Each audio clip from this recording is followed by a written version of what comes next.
أعوذ بالله من الشيطان الرجيم. بسم الله الرحمن الرحيم. ويسألونك عن المحيض قل هو أذى فاعتزلوا النساء في المحيض ولا تقربوهن حتى يطهرن فإذا تطهرن فأتوهن من حيث أمركم الله إن الله يحب التوابين ويحب المتطهرين. نساؤكم حرث لكم فأتوا حرثكم أنى شئتم وقدموا لأنفسكم واتقوا الله واعلموا أنكم ملاقوه وبشر المؤمنين. صدق اللہ العظیم. ان آیات کا لفظی ترجمہ ہے وَيَسْأَلُونَكَ عَنِ الْمَحِيضِ. اور اے نبی کریم صلی اللہ علیہ وسلم یہ آپ سے سوال کرتے ہیں حیض کے بارے میں. عورتوں کو ہر مہینے حیض آتا ہے کہ 3 دن سے وہ زیادہ اور 10 دن سے کم اس کی مدت ہوتی ہے. ہر مہینے بالغ عورت کو حیض آتا ہے. تو اس کے بارے میں صحابہ کرام رضوان اللہ علیہم اجمعین نے سوال کیا کہ یہ حیض کیا چیز ہے. تو قرآن کی آیت نازل ہوئی قل هو اذن. اے نبی کریم صلی اللہ علیہ وسلم فرما دیں کہ یہ گندگی ہے، یعنی جو حیض ہے ناپاکی کی حالت ہے، گندگی ہے. فاعتزلوا النساء فی المحیض. بس آپ دور رہیں، یعنی دور رہو اپنی عورتوں سے حیض کی حالت میں، یعنی ان سے ہم بستری نہ کرو. ولا تقربوهن حتى يطهرن. کہ ان کے قریب نہ جاؤ یہاں تک کہ وہ پاک ہو جائیں. فإذا تطهرن فأتوهن من حيث أمركم الله. پر جب وہ پاک ہو جائیں تو فأتوهن من حيث أمركم الله. تو آؤ ان کے پاس جہاں سے اللہ نے تم کو حکم دیا ہے. ان اللہ يحب التوابین ويحب المتطہرین. بے شک اللہ تعالیٰ توبہ کرنے والوں کو پسند کرتا ہے اور اللہ تعالیٰ پاک لوگوں کو پسند کرتا ہے، یعنی پاکی اختیار کرنے والوں کو پسند کرتا ہے. نساؤکم حرث لکم. تمہاری عورتیں تمہارے لیے کھیتی ہیں. فأتوا حرثکم أنی شئتم. بس تم آؤ اپنی کھیتیوں میں جیسے چاہو. وقدموا لأنفسکم. اور اپنے لیے آگے بھیجو، یعنی آخرت کے لیے کچھ نیکیاں آگے بھیجو. واتقوا اللہ واعلموا. اور اللہ سے ڈرو اور جان لو کہ انکم ملاقوہ، کہ تم اللہ سے ملنے والے ہو، یعنی اللہ سے ملاقات تمہاری ہوگی. تو اللہ سے تم نے ملاقات کرنی ہے. وبشر المؤمنین. اور خوشخبری ہے ایمان والوں کے لیے. یہ ان آیات کا لفظی ترجمہ ہے. تو اس سے پچھلی آیت کی تشریح رہتی تھی کہ پچھلی آیت ہے وَلَا تَنْكِحُوا الْمُشْرِكَاتِ حَتَّى يُؤْمِنَ، کہ مشرک عورتوں سے شادی نہ کرو یہاں تک کہ وہ ایمان لے آئیں. یعنی مسلمان مرد کے لیے جائز نہیں ہے کہ وہ کسی مشرکہ عورت سے، شرک کرنے والی عورت سے شادی کرے. تو اس لیے فرما دی وَلَأَمَّةٌ مُؤْمِنَةٌ خَيْرٌ مِّن مُّشْرِكَةٍ وَلَوْ أَعْجَبَتْكُمْ. کہ باندی سے شادی کر لو یہ بہتر ہے مشرکہ عورت سے شادی کرنے سے، اگرچہ وہ مشرک عورت تمہیں پسند بھی آئیں، تمہیں اچھی لگیں، لیکن حکم یہ ہے کہ جب تک وہ ایمان نہ لے آئے اس وقت تک مشرک عورت سے شادی نہیں ہو سکتی. ایسی عورتوں کو حکم ہے وَلَا تُنْكِحُوا الْمُشْرِكِينَ، کہ عورتیں مشرک مردوں سے شادی نہ کریں یہاں تک کہ وہ مشرک مرد ایمان لے آئیں. فرمایا غلام سے شادی کر لو. تو غلام سے شادی کر لینا مشرک مرد سے شادی کرنے سے بہتر ہے، اگرچہ تمہیں مشرک مرد اچھے لگیں. اولئک یدعون الی النار. کہ جو مشرک مرد ہیں یہ تمہیں جہنم کی طرف بلا رہے ہیں۔ واللہ یدعو الی الجنۃ والمغفرۃ باذنہ، اور اللہ تعالیٰ تمہیں بلا رہا ہے جنت اور مغفرت کی طرف۔ تو یہ مسئلہ بتا دیا کہ مشرک سے شادی نہیں ہو سکتی، البتہ کسی مجبوری میں اہل کتاب، جیسے یہودی عورت ہے جو اہل کتاب کو ماننے والے ہیں، یعنی کتاب پہلی شریعت پر چلتے ہیں، پہلی کتاب پر، اگرچہ وہ کافر ہیں لیکن شریعت نے گنجائش دی ہے کہ کسی مجبوری میں کسی یہودی عورت سے یا عیسائی عورت سے شادی ہو سکتی ہے، لیکن مشرک یعنی بت پرست جو ہیں جیسے ہندو ہے اس سے شادی نہیں ہو سکتی ایمان والے مرد کی۔ البتہ اب تو یہ جو عیسائی ہیں یہ بھی مشرک ہو چکے ہیں کہ عیسیٰ علیہ السلام کو معاذ اللہ کا بیٹا قرار دیتے ہیں، تو اس لیے کوشش تو یہ ہو کہ بھی کسی بھی کافر سے شادی نہ ہو۔ ایسے ہی مرزائی ہیں تو ان سے بھی شادی نہیں ہو سکتی، اور اہل تشیع ہیں یہ بھی مشرک ہیں چونکہ اللہ کے ساتھ اوروں سے بھی مدد مانگتے ہیں، تو ان سے بھی مسلمان مرد یعنی مشرک عورت سے شادی نہ کرے، اور اسی طرح مسلمان عورت مشرک مرد سے شادی نہ کرے، یعنی مشرک سے نکاح نہیں ہو سکتا یہاں تک کہ وہ ایمان لے آئیں۔ اگر ایمان لے آئیں تو مسلمان ہیں ان سے شادی ہو جائے، لیکن اگر کافر ہیں مشرک ہیں تو مشرکوں سے شادی جائز نہیں، چونکہ آگے پھر نسل خراب ہوگی، تو اس لیے ایمان والی۔ اور پھر شادیوں میں یہ ہے، حضور صلی اللہ علیہ وسلم نے فرمایا کہ شادی لوگ 3 وجہ سے کرتے ہیں، یا تو مال دیکھ کر، یا حسن دیکھ کر، یا دینداری اور اخلاق دیکھ کر۔ تو حضور صلی اللہ علیہ وسلم نے فرمایا تم جب بھی شادی کرو دینداری اور اخلاق دیکھ کر شادی کرو، تاکہ آگے جو نسل بنے گی، دیندار گھرانے سے شادی ہوگی تو دیندار اولاد پیدا ہوگی، اگر بے دینوں میں شادی کر لی تو بے دینی آئے گی گھروں میں۔ پھر حضور صلی اللہ علیہ وسلم نے فرمایا جو یہودی ہے وہ مال دیکھ کر شادی کرتا ہے، مال دیکھ کر شادی کرنا یہودیوں کا طریقہ ہے، حسن دیکھ کر شادی کرنا عیسائیوں کا طریقہ ہے، اور دینداری اور اخلاق دیکھ کر شادی کرنا یہ مسلمانوں کا طریقہ ہے۔ یعنی کہنے کا مقصد یہ نہیں ہے کہ بھی مالداری اور حسن نہ دیکھا جائے، بلکہ حکم یہ ہے کہ سب سے پہلے دینداری اور اخلاق دیکھو۔ اگر لوگ دیندار ہیں، اخلاق والے ہیں، تو سب سے پہلے دینداری، اس کے بعد پھر مال بھی دیکھ لو کہ یعنی برابری ہو، کہ جتنے مالدار آپ ہیں اتنے ہی آگے۔ یہ نہ ہو کہ بھی آپ خود تو غریب ہیں اور بڑے مالداروں میں شادی کر رہے ہیں پھر بھی جوڑ نہیں ہوتا، یا آپ بہت زیادہ مالدار ہیں کسی غریب سے تو بعض اوقات پھر جوڑ نہیں بیٹھتا۔ البتہ جائز ہے، کوئی مسئلہ نہیں، لیکن سب سے پہلے دینداری اور اخلاق دیکھو، پہلے دینداری اور اخلاق اس کے بعد مال۔ لیکن عام طور سے آج کل ہمارا معیار بن چکا ہے بھی مالدار ہو، چاہے دن بھائی نماز پڑھتا ہے نہیں تو نماز تو نہیں پڑھتا لیکن مالدار بہت ہیں، کاروبار ہے ان کا، بڑی نوکری ہے، بڑی ڈگری ہے، تو جب نوکری اور ڈگری اور مالداری دیکھتے ہیں تو پھر وہ جوڑ نہیں بیٹھتا۔ سب سے پہلے ہم دینداری اور اخلاق دیکھیں تو آگے پھر اولادیں، نسلیں بھی دیندار پیدا ہوتی ہیں۔ ایک مسئلہ تو یہ ہے کہ رشتوں میں دینداری دیکھو، ایمان والا دیکھو، تو مشرک سے شادی نہیں، نہ مشرک مرد سے شادی کر سکتے ہیں، نہ مشرک عورت سے شادی کر سکتے ہیں۔ اگلا مسئلہ ہے وَيَسْأَلُونَكَ عَنِ الْمَحِيضِ، کہ صحابہ اکرام نے سوال کیا حیض کے بارے میں۔ زمانہ جاہلیت میں یہ حیض کے متعلق مختلف رسومات تھی۔ یہودیوں کے ہاں تو یہ رواج تھا کہ جب عورت کو حیض آ جاتا، ایام حیض یعنی جب ناپاکی کے دن آتے ہیں، خون آتا ہے،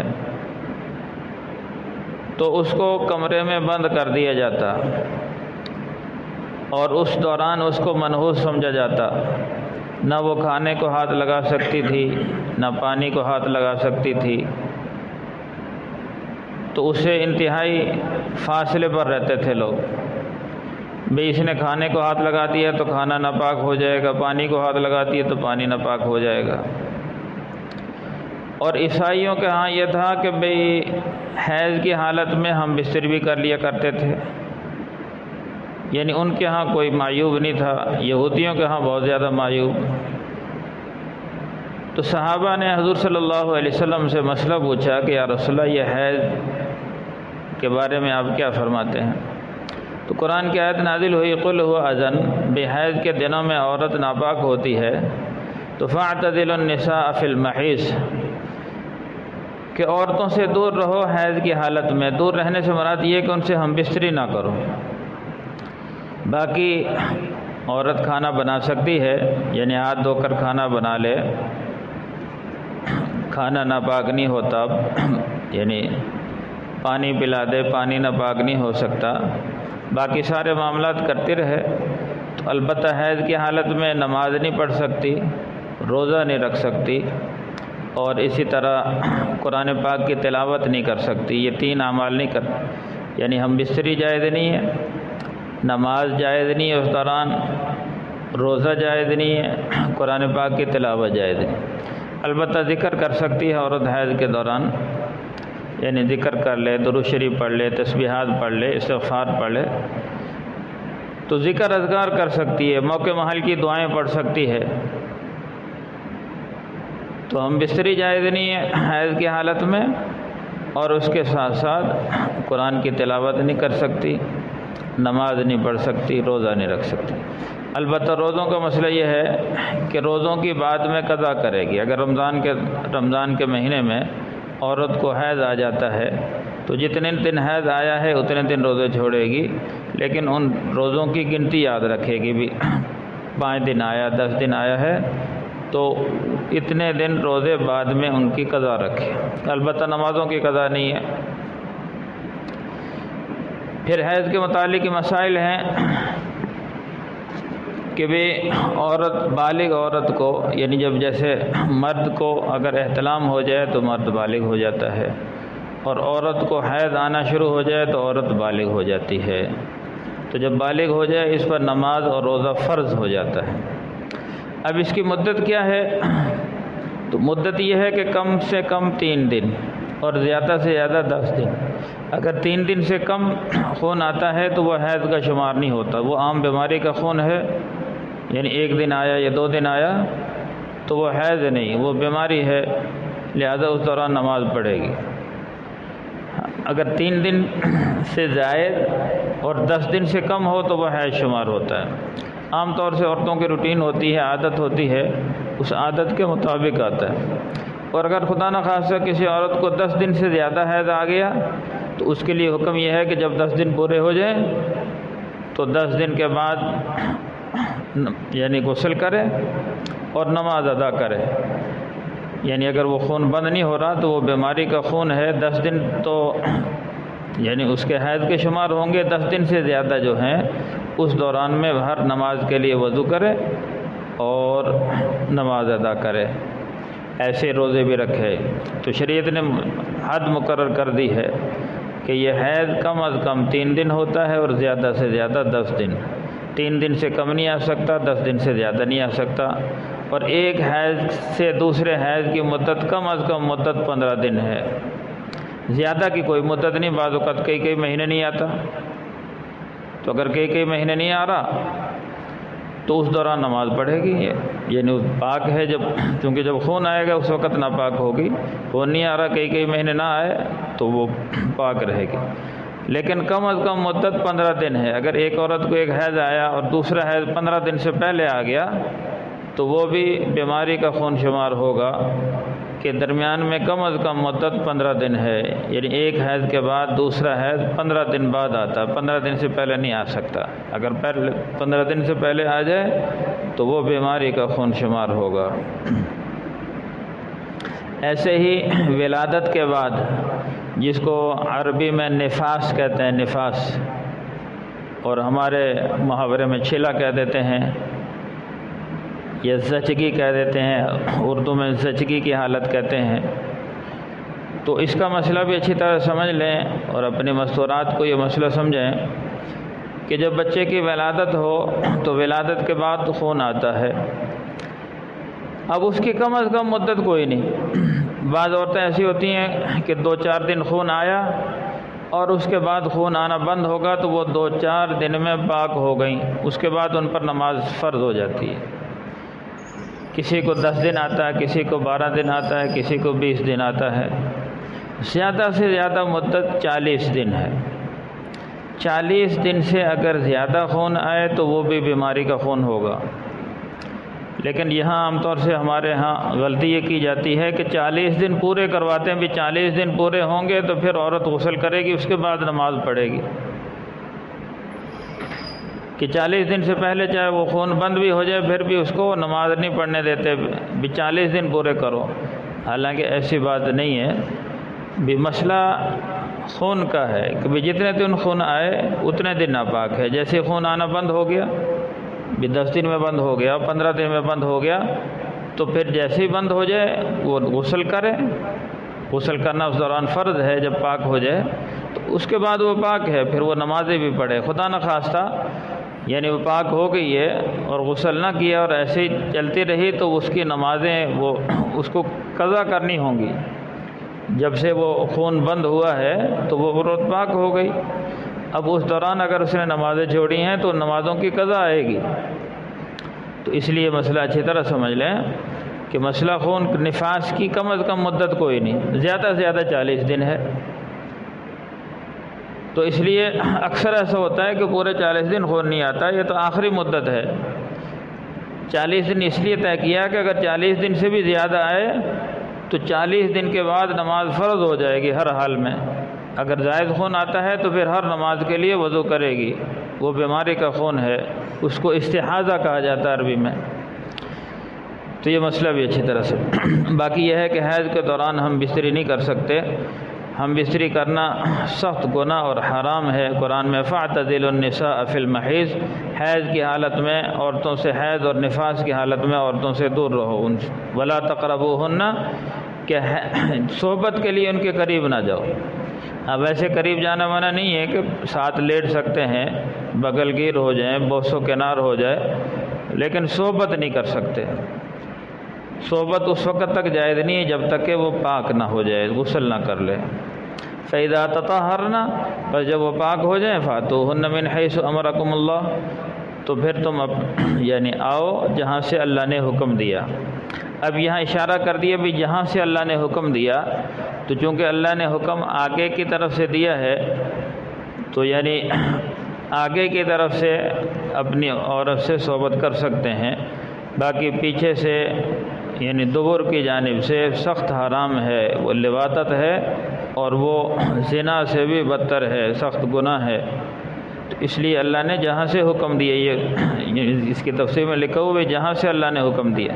پھر آگے اور اشارہ کر دیا نساؤکم حرث لکم فأتوا حرثکم انا شئتم، کہ بھی عورتیں تمہاری کھیتی ہیں تو اپنی کھیتی میں جیسے چاہو آؤ. اب کھیتی اس لیے فرمائیں جو مقام میں یعنی جہاں سے آپ کو مراد یہ ہے کہ جیسے کھیتی میں غلہ حاصل ہوتا ہے، ایسی عورت سے یعنی حصول اولاد ہے، تو جہاں سے اولاد ہوتی ہے تو وہاں سے آؤ، اور جہاں سے اولاد نہیں ہو سکتی ادھر سے نہیں آ سکتے. آگے فرمایا وَقَدِّمُوا لِأَنفُسِكُمْ، اور اپنے لیے کچھ آگے بھی بھیجو، نیکیاں آگے بھی بھیجو. یعنی اللہ تعالیٰ قرآن پاک کی یعنی تفصیل ایسے ہے کہ مسائل بیان ہوتے ہیں تو مسائل کے ساتھ ساتھ فوراً آخرت کی طرف توجہ دلائی جاتی ہے. یعنی ہم پیچھے حیض کے مسائل بیان ہوئے اور پھر فرمایا اپنے لیے کچھ نیکیاں آگے بھی بھیجو. واتقوا اللہ، اور اللہ سے ڈرتے رہو. یعنی ان معاملات میں اللہ سے ڈرو. اب حیض کی حالت میں اب کوئی تیسرا دیکھنے والا نہیں ہے لیکن اللہ دیکھ رہے ہیں، تو یہاں اللہ سے ڈرنا ہے. اگر حیض کی حالت ہے تو وہاں صحبت نہیں کر سکتے. خدا نہ خواستہ بھئی ہم کوئی نہیں دیکھ رہا اب صحبت کر لیں، تو اللہ تو دیکھ رہا ہے، اس لیے اللہ سے ڈرو کہ حیض کی حالت میں صحبت نہیں کر سکتے. وَاعْلَمُوا أَنَّكُمْ مُلَاقُوهُ، اور یہ بات اچھی طرح جان لو کہ تم اللہ سے ملاقات کرو گے، اللہ سے ملنے والے ہو. وبشر المؤمنین، اور ایمان والوں کے لیے بشارت ہے، جو ایمان والے ہیں ان کے لیے خوشخبری اور بشارت ہے۔ باقی تفصیلات۔ الحمدللہ رب العالمین والعاقبۃ للمتقین والصلاة والسلام علی سید الانبیاء والمرسلین۔ اللهم احسن عاقبتنا في الامور كلها واجرنا من خزي الدنيا وعذاب الاخره، اللهم وفقنا لما تحب وترضى من القول والعمل والفعل والنية والهدى، صلى الله تعالى على خير خلقه محمد وآله وأصحابه أجمعين برحمتك يا أرحم الراحمين۔